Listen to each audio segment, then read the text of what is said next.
ஒரு பருந்தினுடைய முட்டை ஒரு காட்டு கோழிக்கூட்டில் வைக்கப்படுகிறது. அதை ஒரு கோழி தான் அடை காக்கிறது. இந்த முட்டை பொரிஞ்சு கோழி குஞ்சுகள் வெளியே வருகிறது.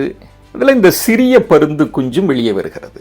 வெளியே வந்த அந்த சிறிய பருந்து தன்னை ஒரு கோழியாகவே பாவித்து வாழத் தொடங்குகிறது. தன்னை சுற்றி இருக்கக்கூடிய கோழி குஞ்சுகள் என்ன செய்கிறதோ அதைத்தான் இந்த பருந்து குஞ்சும் செய்கிறது. கோழி போல கொக்கரிக்கிறது, மண்ணை பராண்டுது, புழுக்களை கொத்தி தின்கிறது.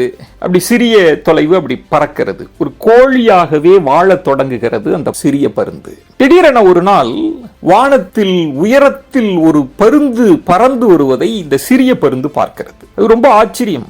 உடனடியாக அருகில் இருக்கக்கூடிய கோழி குஞ்சுகளை எல்லாம் அழைத்து, அதோ பார், உயரத்தில் பார், ஒரு பறவை பறந்து வருகிறது பார், ஆச்சரியமா இருக்கு பார். இந்த கோழி குஞ்சுகள் எல்லாம் சொன்னதாம், இதுல ஆச்சரியப்படுறதுக்கு ஒண்ணும் இல்லை, அதுக்கு பேரு பருந்து, தன்னிகர் இல்லாத பறவை, அதுக்கு பல திறமைகள் உண்டு, ஆற்றல் உண்டு.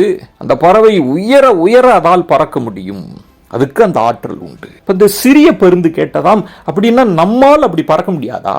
அருகில் இருக்கக்கூடிய கோழி குஞ்சுகள் சொன்னதாம், நம்மாலாம் அப்படி பறக்க முடியாது, நமக்கு அந்த திறமைகள் இல்லை, நம்ம எவ்வளவுதான் நினைத்தாலும் சிறிய உயரம்தான் பறக்க முடியும். கோழி குஞ்சுகள் ஒட்டுமொத்தமாக சொன்னதை கேட்ட அந்த சிறிய பருந்து தன்னை கோழியாகவே பாவித்து வாழ்ந்து வளர்ந்து கடைசியில் மடிந்து போனதாக ஒரு கதை உண்டு.